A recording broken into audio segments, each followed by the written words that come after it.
Donc, et pour parler des derniers développements dans la bande de Gaza, on a en ligne Madame l'ambassadrice Wafa Bassim, qui est ancienne ministre adjointe des Affaires étrangères. Bonjour, Votre Excellence. Bonjour. On va commencer notre discussion par les derniers développements sur le terrain. Israël, où le gouvernement Netanyahou a décidé d'ouvrir ou de réouvrir le terminal de Rafah du côté de Gaza, bien sûr, pour laisser passer 600 camions d'aide humanitaire par jour.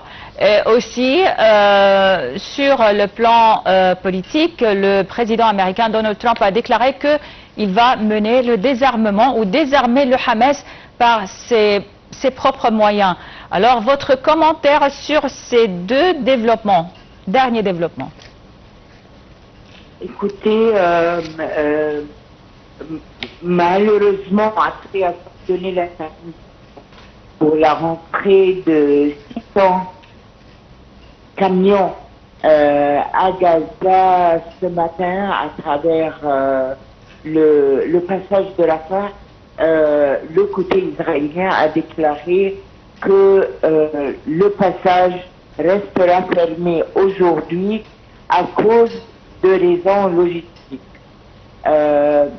D'autre part, il y a des observateurs qui disent que il y a un conditionnement pour la décharge des camions qui est le retour de toutes les dépôts. Or, aujourd'hui, on avait que le côté israélien avait récupéré 4 dépouilles, mais les investigations, disons, biologiques et médicales du côté israélien ont découvert que 3 des dépouilles étaient bien des dépouilles israéliennes, mais que la 4e ne l'était pas. Oui. Donc on est maintenant, disons, en halte jusqu'à jusqu'à que la réception du côté israélien des dépouilles. Oui. D'autre part, il y a quand même des bombardements qui ont eu lieu hier et on a eu 6 personnes qui ont été tuées du côté palestinien.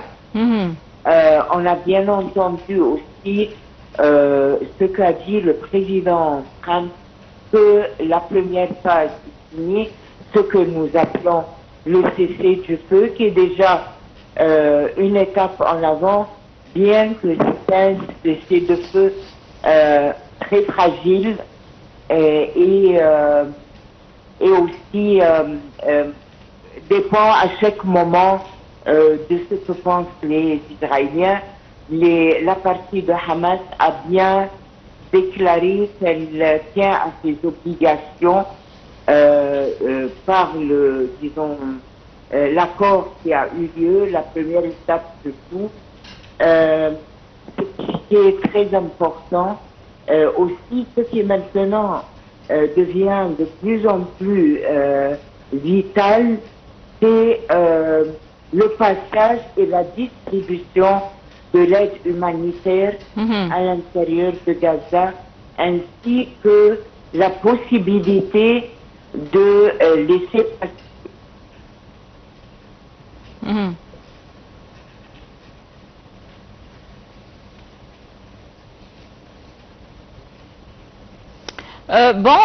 Madame l'ambassadrice, il y a une certaine, on peut dire une certaine violation une certaine violation du cessez-le-feu ou de l'accord de cessez-le-feu. Que pensez-vous donc? Quel sera le scénario si les deux parties mènent des actes qui violent cet accord de paix? Quel sera le scénario? Est-ce qu'il y aura des pressions de la part des pays qui ont signé cet accord de paix? Bon, normalement oui, puisqu'ils sont les garants de cet accord tout au bien la première phase. Sinon, à quoi ça sert? Déjà, le président américain, il dit que les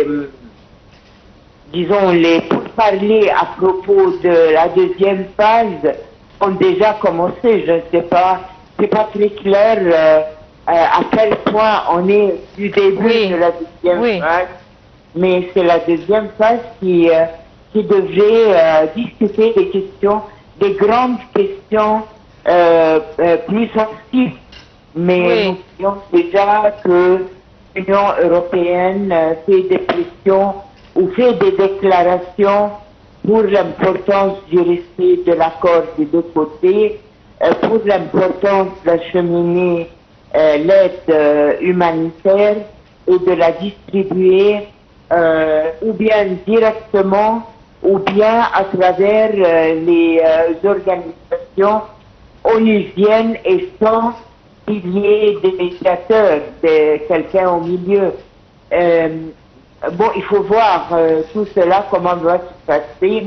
Vous voyez que d'ici de là aussi, il y a des conférences et des mini-conférences qui se tiennent même à Londres pour la reconstruction et dans d'autres parties aussi, en attente de la grande conférence en Égypte pour la reconstruction et la réhabilitation rapide. Oui. Et selon vous, Madame l'ambassadrice, quelle sera l'étape la plus difficile de cet accord de paix? On a commencé, bien sûr, la première étape, la libération des otages qui s'avère un peu, qui n'est pas facile comme on a envisagé. Quelle sera, selon vous, l'étape la plus difficile de cet accord? Moi, je crois que l'étape la plus difficile, elle est des deux côtés. D'une partie, le désarmement du Hamas. Quelles seront les modalités? Comment elle va se passer? Qui va exercer le contrôle? Est-ce que c'est le comité de paix qui a été déclaré? Ou bien est-ce que ce sera les États-Unis, ou bien est-ce que ce sera une force multinationale? Ce n'est pas très clair. C'est ça, justement, le corps des discussions se rapportant à la deuxième phase. De l'autre côté, si le redéploiement et le retrait des forces israéliennes va se passer comme prévu. Et est-ce qu'il sera un retrait complet ou un retrait partiel? Ça encore, je vois, sera l'objet de négociations assidues et qui ne sont pas tellement faciles vu aussi la position rigide que continue à prendre le Premier ministre israélien.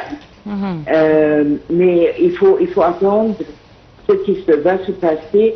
Sinon, moi, je ne pense pas que la communauté internationale est prête à accepter un retour aux atrocités qui ont existé pendant 2 ans et jusqu'à la réunion de Sharm el-Sheikh.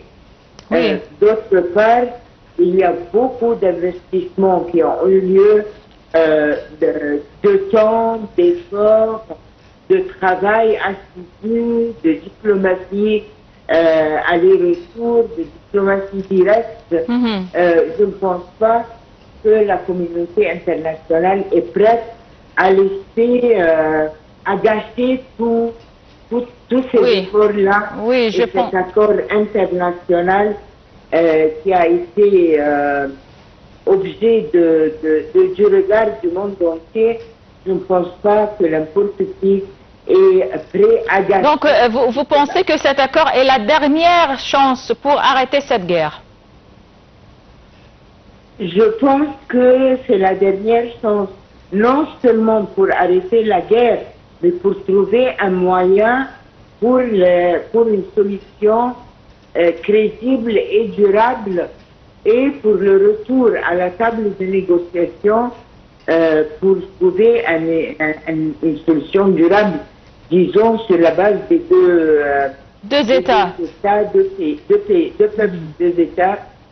Notre président a été très clair et bien défini dans son discours à Sharm el-Sheikh juste après la signature des garants sur l'accord. Il a été très clair dans les lignes rouges, pas de déplacement, une solution durable, pacifique, la présence, le retour des Palestiniens, de l'autorité palestinienne sur la scène. Et donc, je crois que l'Égypte continuera à tenir ferme cette position avec la coopération des parties garants, dont les États-Unis d'Amérique. Et concernant donc la gouvernance de la bande de Gaza, donc après la guerre, comme vous le savez, donc la gouvernance du mouvement Hamas est refusée et rejetée par la communauté internationale, par aussi les pays arabes. Mais il paraît que ce mouvement ne veut pas quitter la bande de Gaza. Il y a quelques échanges de tirs qui ont eu lieu où même des gens et des Palestiniens qui ont été tués dans des échanges de tirs entre le Hamas et quelques Palestiniens d'une autre tribu qu'ils considèrent comme des traîtres. Bon, alors, certains analystes disent que il y a une guerre civile qui va commencer dans la bande de Gaza. Que pensez-vous donc de ce point de vue?